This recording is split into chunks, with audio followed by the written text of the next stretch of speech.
Enduring with faith, pagtitiis na may pananampalataya. Amen. Merong pagtitiis, pero walang pananampalataya. Ang mga nagtitiis ng walang pananampalataya, eto yung mga tao o mga Kristiyanong mareklamo. Tingnan mo yung katabi mo nga. Di ba? Nagtitiis, pero reklamo na reklamo. Daing ng daing. Amen? Hindi naman daing ang ulam, pero daing ng daing. Nakakatikim na ng baboy, daing pa ng daing. Manok, daing ng daing. Nakakatikim nga ng andoks Saka nakakapag-Jollibee pa. Tapos McDonald's. Pero daing pa rin ng daing. Bakit yan ng tao? Daing ng daing. Kumakain niya ng Toblerone na chocolate, dumadaing pa rin Amen? Sobrang reklamo. Kaya sa pagdaing ninyo, kung sino-sino na aaway natin. Sa totoo lang. Amen? Amen ba? Amen. Kapitbahay natin, matingnan lang tayo. Dahil wala ka, dumadaing ka, di ba? Inaaway mo. Para sa'yo. Hindi ko alam. Pero sa totoo lang, ito po ang topic natin. Nawa matuto tayo. Yung tinatawag na pagtitiis o enduring with faith. Basahin natin.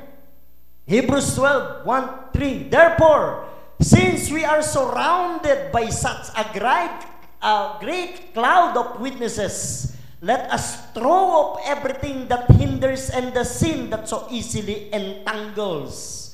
And let us run with perseverance the race marked out for us, fixing our eyes on Jesus, the pioneer and the perfecter of faith. For the joy set before him, he endured the cross, scorning its shame, and sat down at the right hand of the throne of God. Consider him who endures such opposition from sinners, so that you will not grow weary and lose heart. Basahin natin sa Tagalog. Kaya nga dahil sa napapaligiran tayo ng napakaraming saksi, tanggalin natin ang anumang balakid at ang kasalanang kumakapit sa atin. Buong tiyaga tayong tumakbo sa takbuhing nasa ating harapan. Ituon natin ang ating paningin kay Jesus. Sa Kanya nakasalalay ang ating pananampalataya mula simula hanggang katapusan. Dahil sa kagalakang naghihintay sa Kanya, hindi Niya inalintana ang kahihiyan ng pagkamatay sa krus.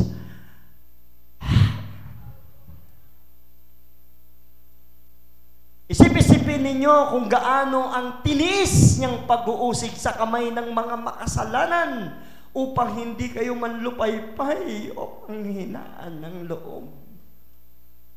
I'm so very touched sa binasa natin. Kasi pagka nagbabasa ako ng Bible, ninanamnam ko Tinitingnan ko, hinihimay-himay ko. Do you imagine that hindi niya inalintana ang pagkamatay sa krus, ang kahihiyan, hindi siya nahiya. Para kanino yun? Para sa atin. Amen? Hindi natin nakita ang pagkamatay sa krus ni Jesus. Hindi natin nakita literal yung mismo si Jesus. Pero pag pinabasa natin ito, para tayong nandoon sa kalagayan na nangyari kay Jesus. Amen? Kaya nga ina-encourage tayo ng Hebreo ni Apostol Pablo yung tinatawag na you must endure with faith. Sabi doon, we must endure with faith. Di natin pakatagalan. Number 1, ano yung sinasabi ni Pablo dyan? Running with perseverance. Running with perseverance. Ano po ba yung ibig sabihin ni Pablo dito? Sa running with faith, running with faith, perseverance, o yung natawag na tumakbo ka, na may pagtsatsaga, running with perseverance. Hebrews 12 verse 1, sabi doon, we are surrounded by a great cloud of witnesses. Habang tumatakbo tayo bilang Kristiyano, habang nagtitiis tayo, napakaraming mata, Napakaraming nakapaligid sa atin. Hindi lamang yung crowd of witnesses sa symbolical na mga angels, yung mga nasa langit, ang mga mananampalataya na namatay, na nakikita tayo ngayon dito. Hindi lamang sila ang tumitingin sa atin ngayon. Ang daming tumitingin sa atin, mga unbeliever. Amen? Mga kapitbahay ninyo, mga kasama nyo sa bahay, tinitingnan kayo bilang totoo bang nakakilala kay Kristo ang taong ito? Ba't ganon? Daing ng daing. Bakit Kristiyano na to? Pero bakit ganon? Bakit ganon? Sigaw na sigaw. Mura pa ng mura. Kristiyano ba to? There's a great cloud of witnesses. Bilang Kristiyano, marami po nakatingin sa atin. Amen.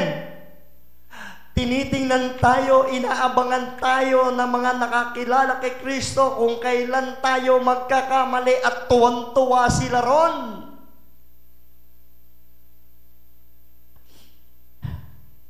Ang dami tinuturo ng Biblia sa atin. No? We should run the race of life with perseverance. Sa kabila ng maraming nakatingin sa atin, ang sabi doon, buong tiyaga kang tumakbo. Buong tiyaga ka na mamuhay bilang Kristiyano. Kahit na nakikita nila ang pagkakamali mo, huwag kang titigil bilang Kristiyano. Huwag kang titigil ng pagkilala kay Kristo. Amen. Sikapin mo sa buhay mo mabago ang sarili mo. Sikapin mo kapag nagtitiis ka, kapag sa panahon ng kawalan, huwag kang dadaing. Ngumiti ka lang. Ngumiti nga kayo. Paano ba yung pagdaing na may pagtitiis? Ay, yung ngumiti na may pagtitiis. Sige nga. Paano kang ngumiti kapag may pagtitiis? Pastor, sinasabi mo sa akin, ngumiti ako, nasa ospital yung tiyahin ko, nasa ospital yung anak ko, kingiti pa ba ako? Sige nga, paano makangiti kung wala akong pambayad sa pinel ko?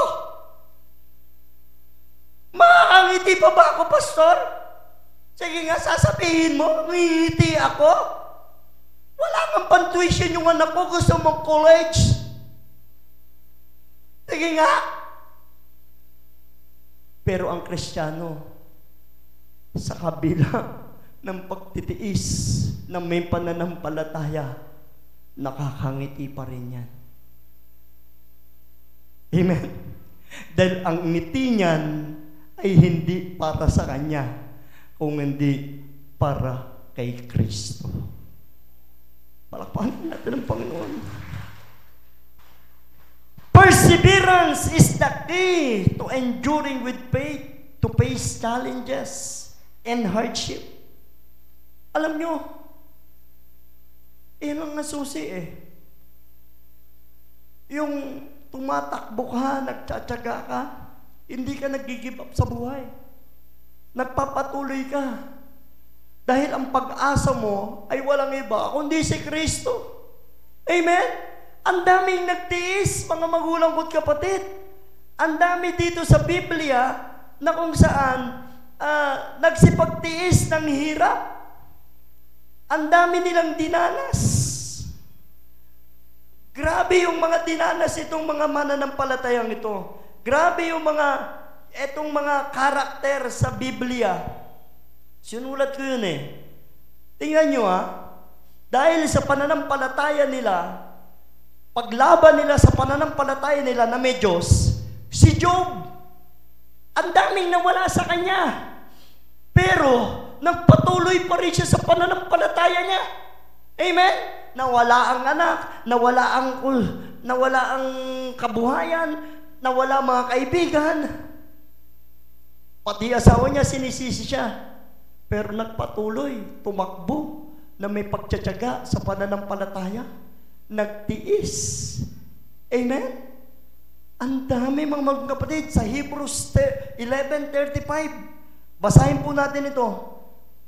Hebrews 11:35. Ito nakaka-amaze itong mga Kristiyanong ito eh. No? Woman received back their dead, raised to life again. There were other who were tortured, sabi dito, refusing to be released so that they might gain an even better resurrection. Some faced jeers and flogging and even chains and imprisoned. They were put to death by stoning. They were so into. So, at babasahin sa Tagalog mamaya. They were killed by the sword. They went about in sheepskin and goatskin. Biro mo yung binalatan sila. Destitute, persecuted, and mistreated. The word was not worthy of them. They wandered in desert and mountains, living in caves and holes in the ground. They were all commended for their faith. Yet none of them received what had been promised, since God had planned something better for us, so that only together with us would they be made perfect. Basahin natin sa Tagalog para maintindihan naman natin. Ayan ay naiintindihan po nung nanonood sa atin. Ano? Okay. Dahil sa pananampalataya, ibinalik sa ilang mga babae binalik sa ilang mga babae ang kanilang mga mahal sa buhay na namatay sa pamamagitan ng muling pagkabuhay.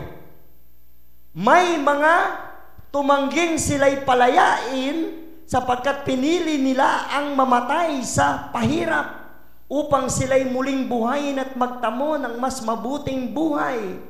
Mayroon namang hinamak at hinagupit, at mayroon ding ikinadena at ibinilanggo. Ang iba naman ay pinagbabato, nilagari sa dalawa, tinusok at pinatay sa tabak. Ang iba'y nagdamit ng balat ng tupa at kambing. Ang iba'y namulubi, inapi at pinagmalupitan. Hindi karapat-dapat sa kanila ang daigdig.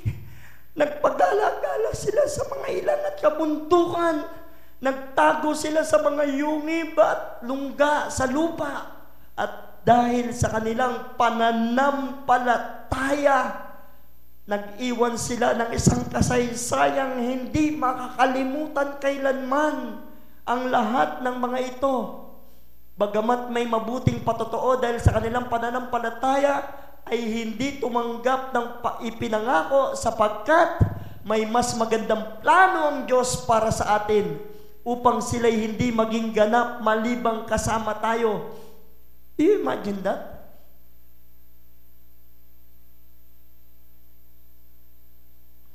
Mga mananampalataya nung araw,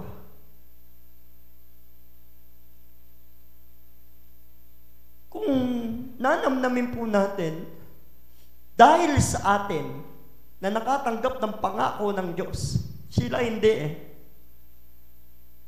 Pero may dakilang plano ang Diyos. Ang dakilang plano ng Diyos para sa atin ngayon ay yung nakilala natin talaga si Kristo. Sila hindi nila nakilala eh. Namatay sila, hindi nila inabutan kung sino si Jesus Christ. Amen? Do you imagine? Nagtiis sila. No? May papalayain na sana sa kanila pero ginusto pa nilang mamatay para matamo yung gantimpala sa Panginoon.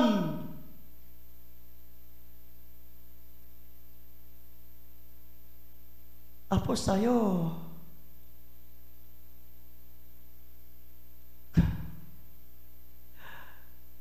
nasaan yung pananampalataya natin, mga magulang kapatid? Konting pagtitiis lang, aayaw na tayo sa church. Hindi na tayo sasamba. Konting pagtitiis lang, magagalit na tayo. Konting pagtitiis lang, kung sino-sino na sinisisi natin. I encourage each and every one of you, don't give up. Amen? Run with perseverance.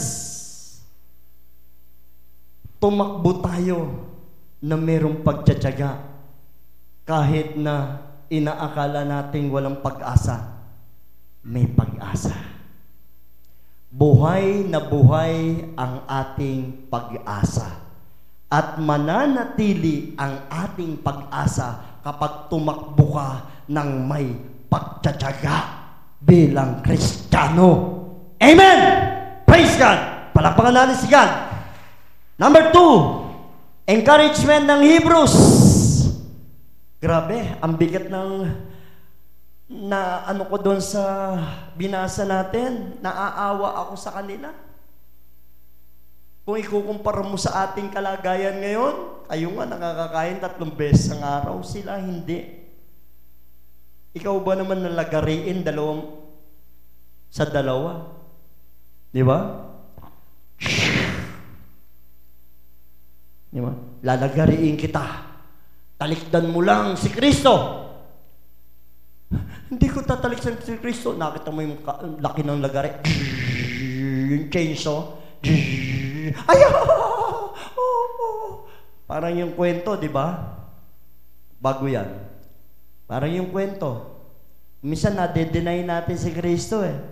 Yung pagalingan, talon sa bundok. Sabi nung Buddhist, tatalon tayo sa bundok. Tingnan natin kung sino ang talagang totoong Diyos natin. Tumalon yung no? Yung Buddhist. Buddha. Malapit na siyang bumagsak. Buddha. Boom! Bumagsak. Patay. Tapos yung Muslim, ala. Nakabalik sa bundok. Tapos yung Kristiyano, Jesus. Kanya malapit na siya sa bangin. Jesus, ala.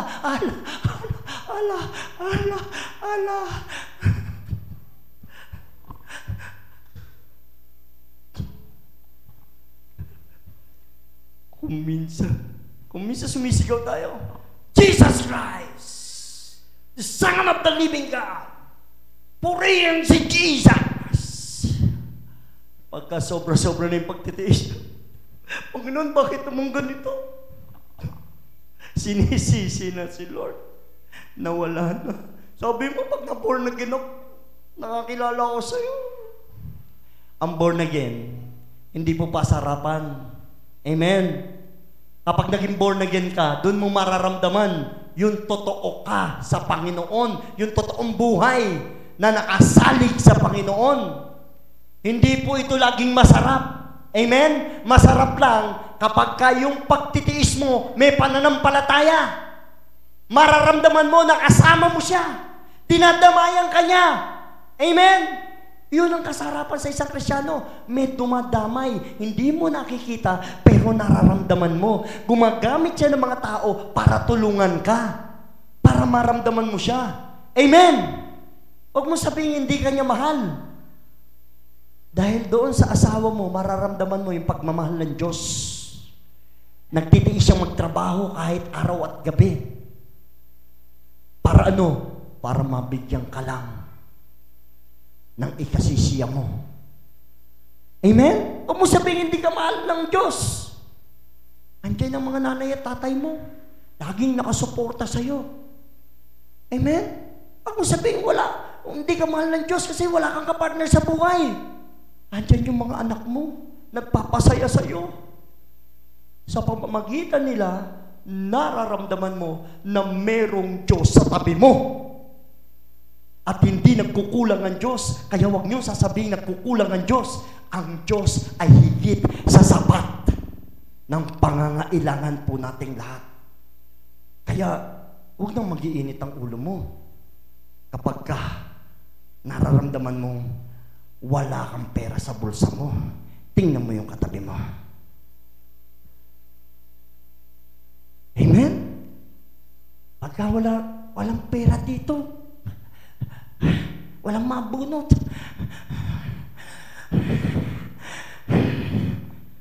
Sumisingasing na eh. Amen? Hallelujah. Sino yung walang nagbubugnot pag walang pera? May kilala kayo? May kilala kayo? O amen daw. May kilala kayo. Ibig sabihin, lay aside weights and sins.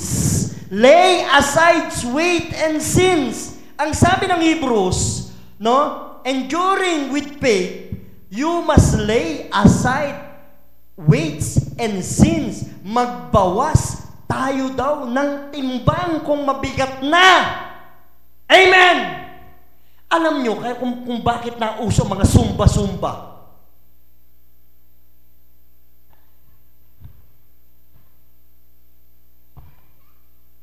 Kung bakit nauso yung mga sumba-sumba. 1, 2, 3, 4. 1, 2, 3, 4. And 1, and 2, and 3. Okay, number 3. And 1, and 2. Kung bakit nauso yung sumba-sumbang yan? Para mabawasan ang bigat o timbang ng katawan. Amen! At hindi lamang po tayo nagsusumba, kundi yung mga kapulisan nagsusumba rin yan. Bawal sa kanila yung sumobra sa timbang. Tuwing Monday, pumupunta yung mga matatabang pulis doon. Bakit ko hindi alam? Nagpupunta ako ng kampo eh. Oh. Diba? Nagtsatsaga sila. Mga ganun ko na yung mga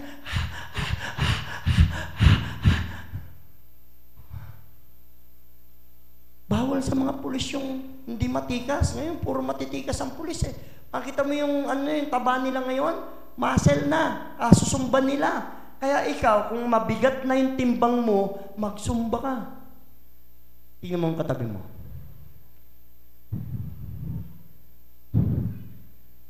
Ganon din sa pananampalataya.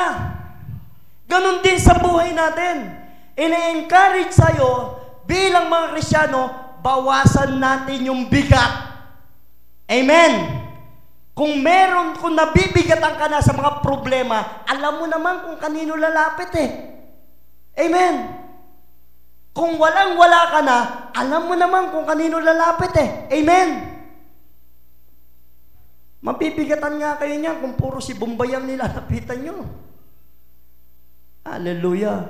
Kung puro bato-bato sa langit, tama ang buko lahat dito ha. Kung puro card ang nilalapitan nyo, mabibigatan kayo.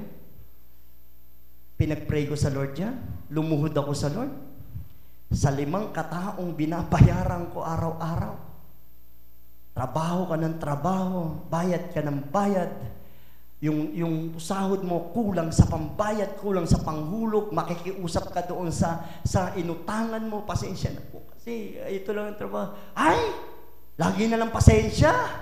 Oh, sige po, pasensya. Oh, ano pa ba magagawa ko?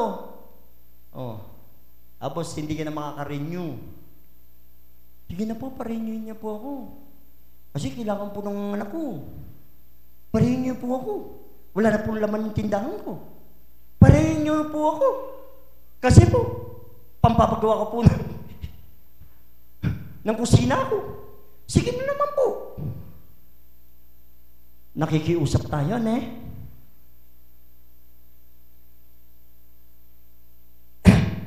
Naawa ako sa kalagayan natin.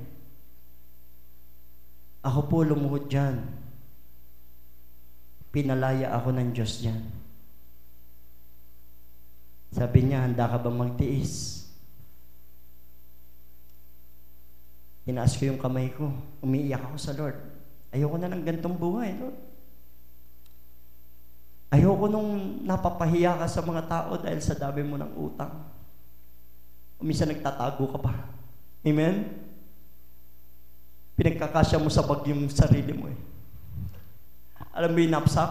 Pagkakasyahin mo dun yung sarili mo para hindi ka na makita ng mga niningil sa'yo.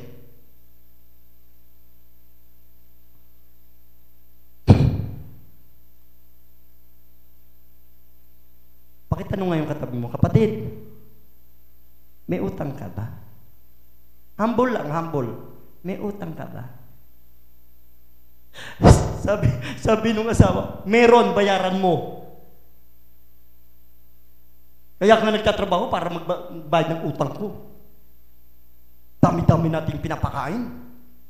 Lalakas kumain na ng anak mo. Hindi na yung sinusubuan. Puro bandihado na yung kinakain yan. Tapos kulang yung sahod mo. Siyempre, didiskarte ko bilang asawa mo. Nag-away pa. Pero pag birthday niyan, maghahanda yan. Amen? Ba't ganun tayo? Pag birthday natin, naghahanda tayo. Amen? Kahit wala tayong panghanda. Pero may handa. Di ba? Kapag ka wala, taste lang. Magsalo tayo sa pansit canton. Lagyan natin yung pansit canton, budbudan natin ng onion chives. Tapos bumili tayo ng hipon na maliliit. Sahog natin. Saka tayo kumain. Sopas. Yan. Diba? Sopas. Kamura ng sopas. Sa halagang 100, may sopas ka na. Handa mo yun sa birthday mo. Sino mga magbe-birthday? Happy birthday pala. Mami Nits, Kuya Abet. Sino pa ba magbe-birthday dito? May the good Lord bless you. Taas ng kamay. Sino magbe-birthday? Ate Karen. Nasa si Ate Karen? Wala si Ate. Ayun, si Ate Karen. Ayan, mga June. Happy birthday sa inyo. Ang aking dalangin ay sumagana kayo. Amen? At maghanda kayo. Maramdaman namin ang ipaghahanda ninyo. Sa araw ng kaarawan ninyo, ako'y napapatula dahil kayo'y may mga handa. Purihin ang Diyos sa buhay ninyo. God bless you sa mga may birthday ngayon.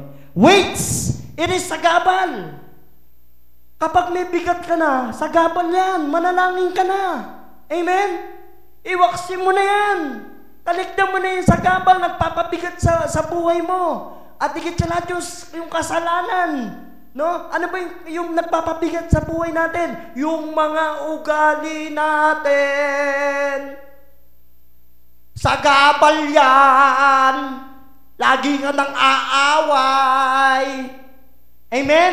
Nakikita ka ng mga anak mo, lagi mo lang inaaway. Ang asawa mo, nakikita ka ng mga bata,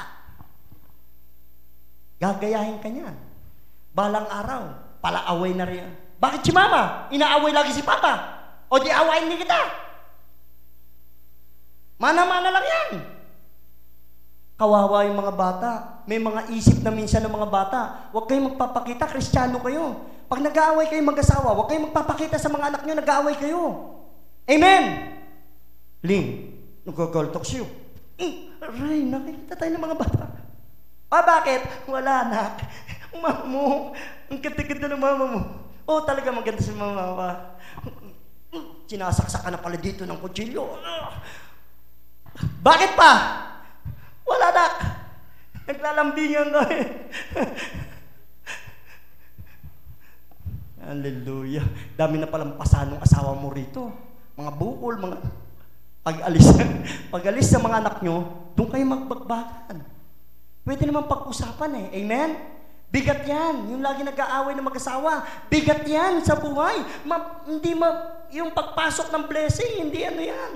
Lay aside, sabi ng Bible. Lay aside, hadlang, sagabal, bigat. Si Jonah, nung nandun siya, hindi si Jonah, si Jonas, ayan.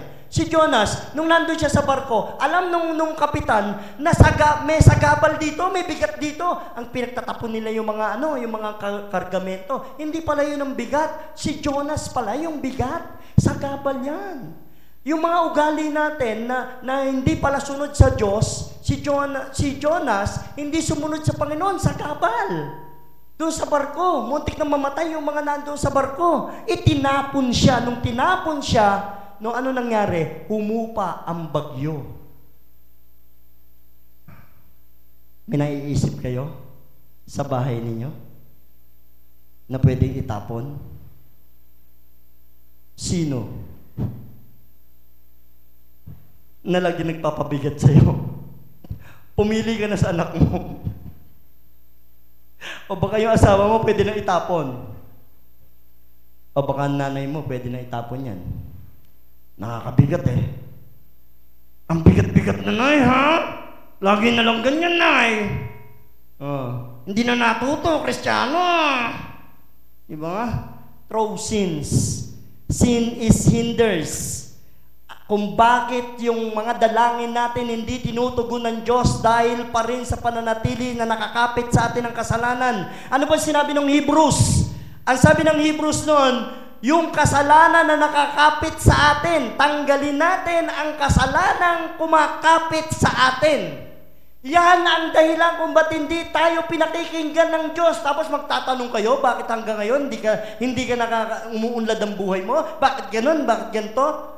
Basahin natin ang Isaias. May sagot ang Bible dyan. Hindi ko iniimbento yan. Sagot ng Bible yan. 59 verse 2. Anong sabi dyan? But your iniquities have separated from you from your God. Your sins have hidden His face from you so that He will not hear.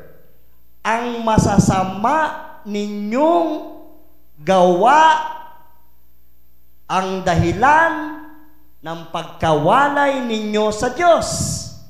Nagkasala kayo kaya hindi nyo siya makita at hindi niya kayo marinig. Sa ibang salin, hindi niya pinakikinggan ang inyong mga dalangin. Sa ibang salin, ha? So, may takip ang tenga ng Diyos sa mga nananalangin na ayaw pang bitawan ang kanilang mga kasalanan. Huwag niyo sisisihin ng Diyos. Tinitingnan lang lagi tayo ng Diyos. Ang biyaya ng Diyos lagi nakalaan para sa ating lahat. Amen? Kung bakit hindi ganito pa rin ang buhay natin? Kasi hindi kayo nakikinig. Kumbaga hindi tayo nakikinig sa Diyos, sa panawagan ng Panginoon na magbago. Ang sabi dito, ngunit ang inyong mga kasalanan ang siyang naglayo sa inyo sa Diyos at iyan ang dahilan kung bakit niya kayo tinalikuran at hindi na siya nakikinig sa inyong mga dalangin. My dear brethren, tinuturuan tayo ng Bible para madaling mapakinggan ng Diyos. Bago kayo manalangin, humingi kayo ng tawad sa Diyos at patawarin nyo kung sino mang mga taong nagkasala sa inyo. At saka kayo humingi ng kailangan nyo sa Diyos, darating ang tulong ng Diyos. Pakikinggan tayo ng Diyos. Amen! Palakpakan natin ang Panginoon. Last but not the least, fixing our eyes, enduring with faith, fixing our eyes on Jesus. Mga Kristiyano, panawagan ko sa inyo, kaya tayo narito, we are fixing our eyes to Jesus. Hindi kay pastor, hindi sa katabi mo, hindi kung kanino pa man mga tao sa mundong ito, kung hindi ang mga Kristiyano, nung tinanggap natin ang Panginoong Jesucristo, naalaman natin na ang ating buhay ay nakasalig talaga pala kay Kristo. Dahil hindi tayo makapupunta sa langit kung hindi tayo dadaan sa ating Panginoong Jesus. Amen? Kailangan na ang mata natin nakatuon na kay Jesus. Kilalanin natin si Jesus. Ang sabi doon, Hebrews 2 verse, meron ba tayo dyan? Yung Hebrews 12 verse 2 to 3. No? Ano sabi dyan? 2 to 3. Okay. Ituon natin ang ating paningin kay Jesus na sa Kanya nakasalalay ang ating pananampalataya mula simula hanggang katapusan. 3. Dahil sa kagalakan naghihintay sa Kanya, hindi niya inalintana ang kahihiyan ng pagkamatay sa krus. At siya ngayon nakaupo sa kanan trono ng Diyos. Do you imagine that? Ito lagi pinaliliwanag ko. Holy Trinity Covenant Church. Trinity, one God, three person. Ang Diyos anak nung pumanik na sa taas, nakaupo siya sa kanang trono ng Diyos Ama. Dalawang persona. Nasaan ang Spirit? Ang Spirit nakapaloob sa mga mananampalataya. Sinusubaybayan tayo. He is God. Nalalaman ng banal na Espiritu ang kalagayan mo. Nalalaman niya kung paano naghihirap ang kalooban mo. Kaya siya ang dumudulog sa Ama sa pamamagitan ng anak na kinilala mo para pakinggan ng Diyos ang dalangin mo. Siya ang nagiging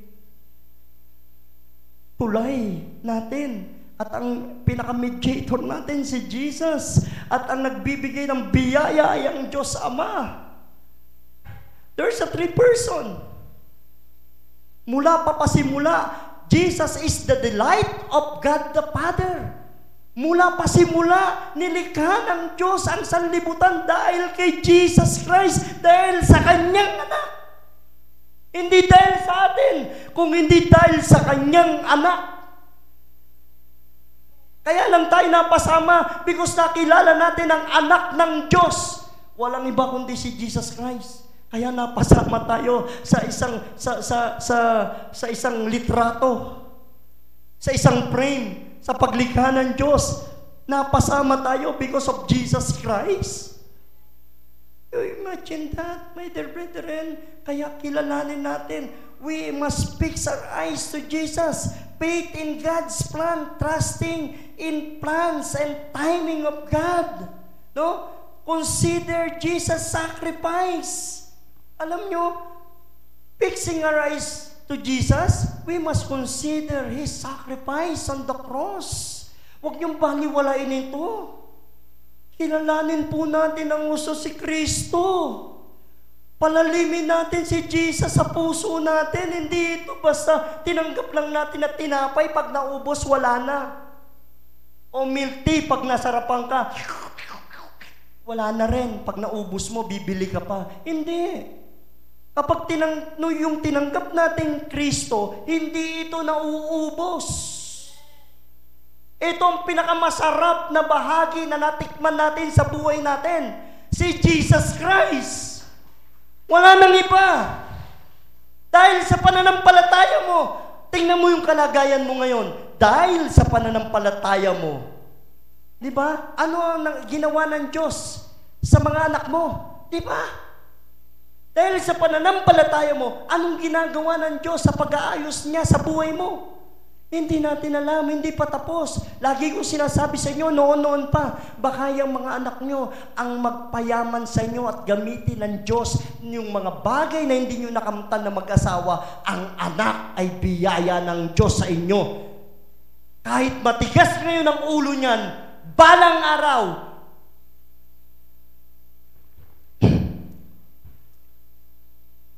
kung masabi, no?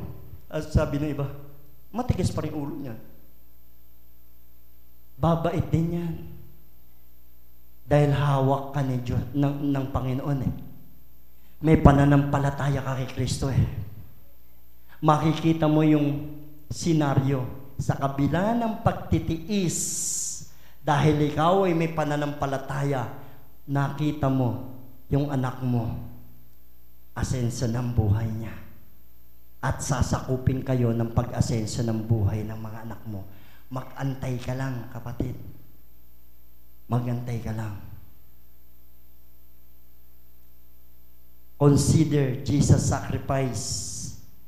Alam mo ba yung ginawa ni Jesus sa 1 Peter? Matatapos po tayo. Sa Peter 3:18. Anong sabi dyan? For Christ also suffered once for sins, the righteous for the unrighteous, to bring you to God. No? He was put to death in the body but made alive in the spirit. Sapagkat si Kristo na walang kasalanan ay namatay ng minsan para sa inyo na mga makasalanan upang iharap kayo sa Diyos. Siya'y pinatay sa laman at muling binuhay sa Espiritu. Do you imagine that? Namatay sa laman. Namatay para sa atin. para iharap daw tayo sa Diyos Ama. Amen. Amen ba, Nanay Linda? Amen. Ito na po, sabi ni Jesus. Ito na po si Nanay Linda. Iniharap ko na po sa iyo. Na-accomplish niya yung pananampalataya niya sa akin. Diba? At kukoronahan tayong lahat ng Diyos dahil sa pagtitiis mo para sa Kanya. Ang sarap na nasa Panginoon. Ang tindi ng sacrifices ni Jesus. Nauhaw si Jesus. Kung kayo merong pain, si Jesus nakaranas ng pain. Patig. Napapagod kayo, amen? Napapagod kayo sa kaintindi ng mga problema ninyo. Si Jesus, ganun din. No? Tinukso si Jesus, temptation, meron din temptation. Puro pagsubok nga rito sa earth eh. Nalungkot kayo, si Jesus nalungkot din. At kung may mga namatay sa inyo, si Jesus namatay din. At yun hindi mangyayari sa atin.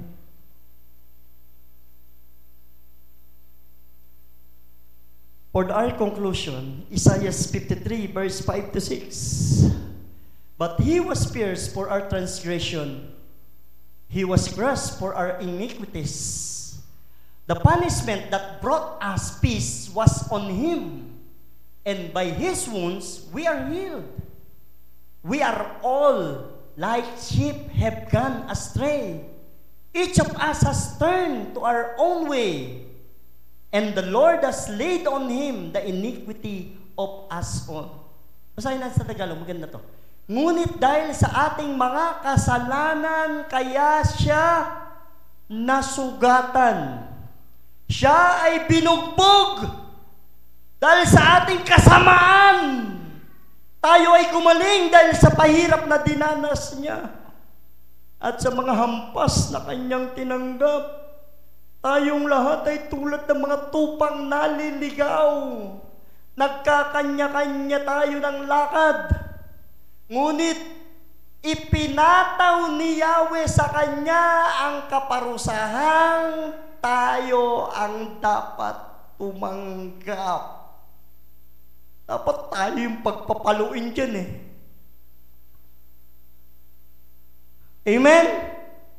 Titikas sa ulo nating mga tao talaga. Tinuturuan na tayo ng Diyos. Hindi pa rin tayo nakikinig. Paulit-ulit, paulit-ulit, paulit-ulit, makulit. Kukulit natin. Kailan ba tayo magbabago, mga magulong kapatid? Sabi doon, para tayong mga tupa.